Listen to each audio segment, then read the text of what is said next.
किशनगंज लोकसभा में जीत के लिए सभी पार्टी के उम्मीदवारों ने झोंकी ताकत। सभी पार्टी के उम्मीदवारों ने किया जनसंपर्क अभियान तेज। एआईएम पार्टी उम्मीदवार जनाब अख्तरुल इमान ने आज लोकसभा क्षेत्र के विभिन्न हाट बाजारों में लोगों से जनसंपर्क के तहत किया मुलाकात और कई नुक्कड़ सभाओं को उन्होंने किया संबोधित। के संविधान पर भी आज आएगा तो हम आज को बचाने की कोशिश करेंगे। इसीलिए हम इस संविधान को बदलने नहीं देंगे। उस लड़ाई के लिए तादाद की नहीं, इस्तेदाद की जरूरत है, गिनती की नहीं, बल्कि ईमानदार पहरेदारों की जरूरत है। और ये पहरेदार अवैसी पहुंचा हुआ है। जब कोई शरीयत पर, जब कोई दस्तूर पर बदलने की कोशिश करता है तो उसके गाल में तमाचा मारने के लिए वो खड़ा रहता है। अख्तरुल इमान को जिता दीजिएगा तो इन दुश्मनों के दोनों गाल पे तमाचा पड़ेगा। ये काम करने के लिए मैं आपके दरमियान में आया।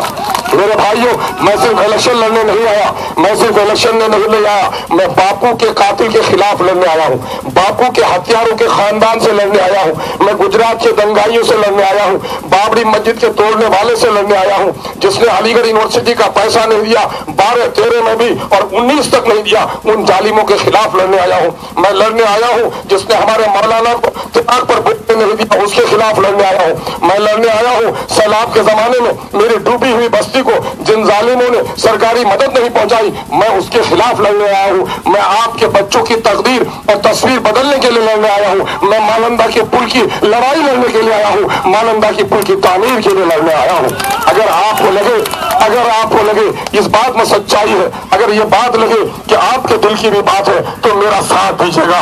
मेरे भाइयों, वोट अमानत है, अमानत उसी को दीजिए जो अहले अमानत हो। वोट तलवार है, डाकू को दोगे तो गर्दन उतारेगा, सिपाही को दोगे तो पहरेदारी करेगा।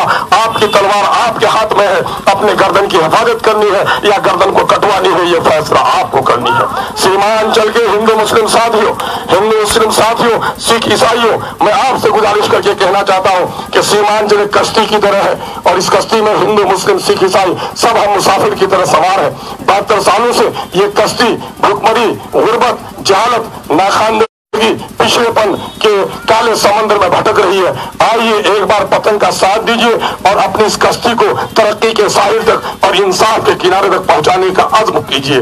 नफरत का फूल अपने चमन में मैं खिलने न दूंगा, फूल नफरत का अपने चमन में खिलने न दूंगा।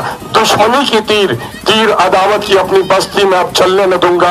कमजोर हाथों में क़यादत अपनी जाने न दूंगा।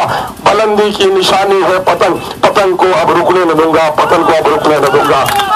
मेरे भाइयों, एक मरतबा लगा दो पतंग छाप मजबूती से। मैं कहता हूं कि जो लोग अवैसी का मेंबर बन जाते हैं उसका हिम्मत बढ़ जाती है। जब वो जाता है कलेक्टर के यहाँ, सीओ के यहाँ, बीडीओ के यहाँ, पहले बाबू साहब कह के जाता था और जब एमआईएम का मेंबर बन जाता है तो कहता है सरकार का नौकर है, मेरा काम करना पड़ेगा। एमआईएम के लोगों ताली ऐसी बजाओ कि एक तमाचा दिल्ली के गाल पर, दूसरा तमाचा पटने के गद्दार के गाल पर लगे जिसने सुगुल जंगल में धोखा दिया है। बजाओ ताली। मैं समझता हूं कि आपने फैसला कर लिया है। आपका फैसला यकीनन है कि सीमांचल की तकदीर भी बदलेगा, सीमांचल की तस्वीर भी बदलेगा। 72 सालों तक जिसने हमारे साथ नाइंसाफी किया है, हम इंसाफ के लेने में हकदार भी होंगे। एक बात आखिर में कह जाता हूं, लोग भटकाने वाले आएंगे, कहेंगे गेट्टा लोग की करेली में।